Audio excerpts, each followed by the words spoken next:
مساء الخير. انا نسمة. انا رحت النهارده برج القاهره واكتشفت ان التذكره بقت ب70 جنيه، لان انا كان بقالي سنين كتير قوي ما رحتش. ايه الجديد؟ الجديد ان في دلوقتي سيشن تصوير، لو حابين تتصوروا بيقابلكم اشخاص فوق ممكن يصوروكوا كمان كام صوره تحفه.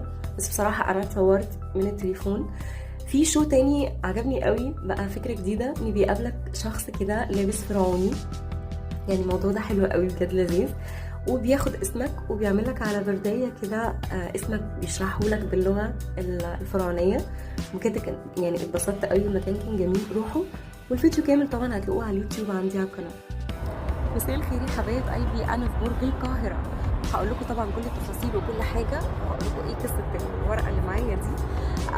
فعلا بجد انا عجبتني قوي الفكره دي مجرد ان هم بياخدوا اسمك وبيترجموا لك باللغه الفرعونيه وكل